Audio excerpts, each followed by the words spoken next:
my darling, don't make a sound. Come bring your ear close, his heartbeat can still be found. Sing softly, my darling, one last lullaby. Sing him the one in the end where the hero dies. Run home, run. Hey everybody, so I'm currently in a New York City hotel room in Hilton.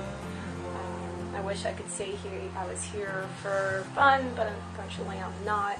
Yesterday I found out that my ex-boyfriend passed away very suddenly on Tuesday, really Tuesday morning. And so when I found out about that, I was able to catch one of the next flights up to Connecticut. So I caught a flight up to Connecticut last night, and my brother and I drove down to New Haven and took the train, and now here I am, and now I gotta go to a funeral, and it's gonna be like full out NYPD funeral with media and 200 plus people, and I'm not really sure how to handle all of this, and yeah, so that's how my day's been going.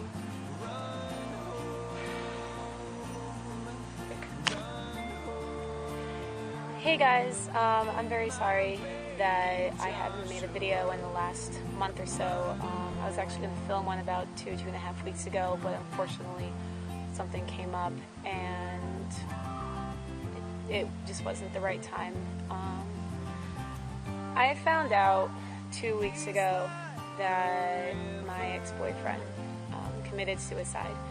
And needless to say, it shook me to the core, because the last time we spoke it wasn't on very good terms. So now I have all that guilt inside of me, you know, to know that he and I weren't friends, really, when he left.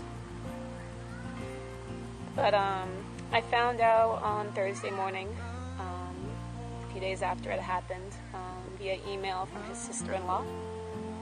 And that night I flew up to Connecticut, and it was kind of surreal to be back in Connecticut, and so early too, because normally I'm there like only on Christmas and stuff, but to be there in the beginning of the year when I haven't been there at that time of year in close to 3 years, it was just very surreal. But I mean, it was nice to see my cats and to see my dog again, and to just generally be in town and see how everything is. But that Friday, which was actually my brother's birthday, my brother and I went to the New Haven train station, and that in itself was just, it just blew me away, because I have been there so many times to take the train down to New York. But took the train to New York City and got to the hotel and got dressed, and then went to the funeral. And it was a nice funeral. I spoke a little bit, and it was just very surreal to know that he's gone, and just very hard to accept that he's gone, and hard to accept how he left. It's just a lot to handle. But it was just really, as I said, surreal just to be in the city again, to walk down the streets that I frequented so many times, and it's just, there's a lot of shoulda, woulda, couldas, but unfortunately, I mean, I wish I could take back some of the things I've said. I wish I could go back and, you know, apologize, but there's no going back. He's gone, and the only thing I can hope for is that he knows that I'm sorry. I know that he is, because he tried to say it, I just didn't have any, I just didn't say it back.